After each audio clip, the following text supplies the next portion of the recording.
अमित शाह महाराष्ट्रात कोणते कोणते डाव खेळू शकतात? नमस्कार, गन्ना का फन्ना युट्यूब चॅनलवर सर्वांचं स्वागत. अर्थातच मी गणेश साखरे.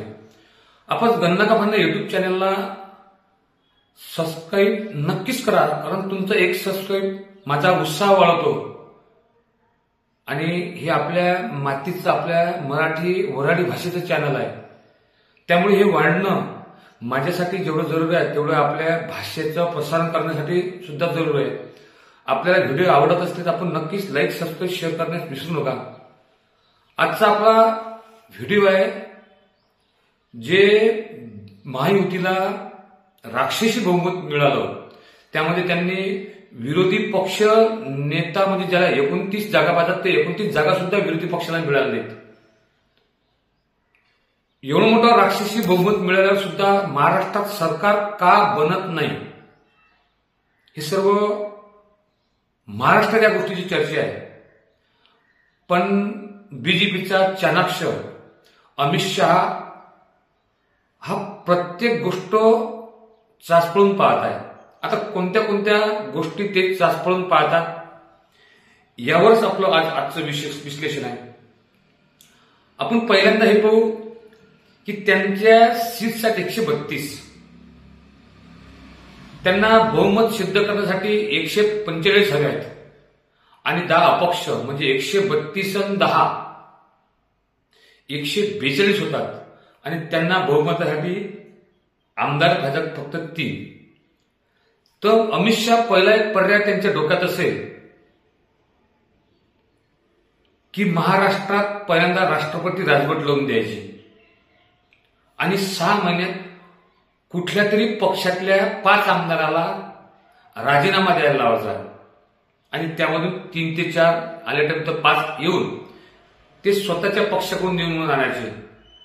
म्हणजे पक्ष फोडला हा त्यांचा थपका लागत नाही. डबल निवडणूक लावून ते जर आमदार झाले तर त्यांना महामंडळ सुद्धा मिळू शकतात, ते महामंडळ खुश होऊ शकतात. पण आता सध्याच्या परिस्थितीत 12 मंत्रिपद एकनाथ शिंदे यांना द्यावं लागतात, 8 मंत्रिपद अजित पवार यांना द्यावं लागतात, त्यानंतर महामंडळ द्यावं लागतात आणि जे छोटे मोठे कार्यकर्ते राहतात तहसील, राजीव गांधी योजने तशा ते 15 म्हणजे जवळजवळ 50,000च्या वर कार्यकर्ते त्यांचे त्या पदावर जाऊ शकतात. ते सुद्धा त्याच्यात वाटेकरी शिंदे आणि अजित पवार राहू शकतात. म्हणून यांच्या डोक्यात हा पहिला विचार असेल की राष्ट्रपती राजवट लावून शेवटी केंद्रात त्यांची सत्ता आहे, राज्यपाल त्यांच्या हाताचा आहे. म्हणजे ऑलरेडी जे मुंबईची महानगरपालिका 3.5 ते 4 वर्षापासून त्यावर प्रशासनाचं राज्य आहे, तसं हे महाराष्ट्र राज्य ते चालू शकतात. पण त्यांना एकीकडे दुसरा धोका वाटतो अमित शहाला की समजा या अजित पवार आणि शिंदे यांना जर आपण सोडलं तर ज्या महानगरपालिका आहेत त्या स्वबळावर निघू शकतात का, त्याची ते चाचपणी करून पाहत असतील. कारण की एकदाची शिवसेनेजवळून मुंबईची महानगरपालिका त्यांनी काढली का उद्धव साहेबांची शिवसेना ही नेस्तनाबूत झाल्याशिवाय राहणार नाही. जी परिस्थिती उद्धव साहेबावर 14 मध्ये आली होती तीच परिस्थिती आज यांच्यावर येऊन ठेवलेली आहे. त्यांच्याजवळ अजून एक पर्याय आहे, ते शरद पवारचे 10 यांना आतमध्ये घेऊ शकतात. कारण शरद पवारचं जर समर्थन त्यांनी 10चं घेतलं तर त्यांचे मंत्रिपद जास्तीत जास्त 4 ना 5 जाऊ शकतात शरद पवारकडे. शरद पवारचा पक्ष फुटू शकत नाही. म्हणजे त्यांचे मंत्रिपद वाचतात 22 पैकी जर 5 गेले तरी 15 वाचतात. अशा खूप चाचपण्या ते करून राहिले. त्यांनी जे मेन फॅक्टर होतं, राज ठाकरे हा ना घर का ना घाटका ठेवलाय. महानगरपालिका काळेपर्यंत ते एकनाथ शिंदेला बाजूला ठेवून अजित पवारला सुद्धा मुख्यमंत्री करू शकतो. कारण बिहारमध्ये नितेश यांना त्यांनी कमी सीट्स असल्यावर मंत्रिपद दिलं, मुख्यमंत्रीपद दिलं आणि त्याला सुद्धा नेस्तारभूत केलं. कारण या अमित शहाची, या पक्षाची रणनीती अशी आहे की त्यांना या भारतात द्विपक्षीय सरकार आणायचं आहे. एकाकडे काँग्रेस राहील आणि एकाकडे बीजेपी राहील आणि त्यामध्ये हे हिंदुत्वाचं कार्ड खेळून पूर्ण भारतावर हुकुमशाही सत्ता आल्याशिवाय सोडणार नाही. असे अनेक पैलू ते चाचपून पाहत आहेत आणि यामध्ये भरडल्या जात आहेत ते शिंदेच्या समोर पर्याय शिल्लक नाही आहे. ते उद्धव साहेबांजवळ वापस जाऊ शकत नाही.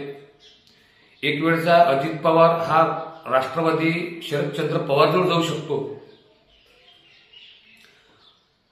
राष्ट्रवादी अजित पवार आणि एकनाथ शिंदे हे पूर्णपणे बीजेपीवर उसंबून राहिलेले लोक आहेत. बीजेपींनी यांना जर बाजूला सारलं तर मला असं वाटतंय का हे कुठलेच राहणार नाही. महाराष्ट्रात शक्यता अजून दुसरी होऊ शकते, ती म्हणजे येणाऱ्या काळात राष्ट्रपती राजवट लावून डबल इलेक्शन सुद्धा ते घेऊ शकतात. आता त्यांना गॅरंटी आली आहे का आता महाराष्ट्रात आपण एकट्याच्या भरोशावर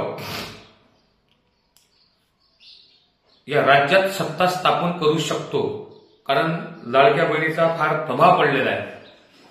त्यानंतर त्यांनी जे शेतकऱ्यासाठी शेतकरी माफी दिली त्यामध्ये एकनाथ शिंदे किंवा अजित पवार हे त्यांच्या बाजूने नव्हते. सरकार स्थापनेच्या अगोदर फडणवीस जर हे करू शकतो तर यांच्या नीतिमत्ता कुठे आहे हे आपल्या लक्षात असेल. शेवटी पक्ष वाढवायसाठी हे सर्व ते करत आहेत. येणाऱ्या काळात आपल्याला डबल इलेक्शनमध्ये सुद्धा घेण्यासाठी ते महाराष्ट्रात तयार राहतील. कारण त्यांना आता माहीत झालं महाराष्ट्रातील जनतेचा कल शेवटी पैसा त्यांच्याकडे मुबलक आहे. येणाऱ्या काळात राष्ट्रपती राजवट किंवा डबल निवडणुका ह्या महाराष्ट्रात होऊ शकतात असं म्हणण्यास काही हरकत नाही. माझं विश्लेषण चुकलं असेल तर आपण विरोधात सुद्धा बोलू शकता, फेवरमध्ये सुद्धा बोलू शकता, शिव्या सुद्धा देऊ शकता. कारण तुमच्या प्रतिक्रिया हे मला विश्लेषण करण्यास भाग पडतात.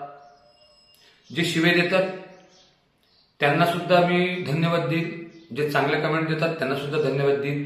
पण मी केलेला उलगडा हा खरा होऊ शकतो याचं हे होतं काय.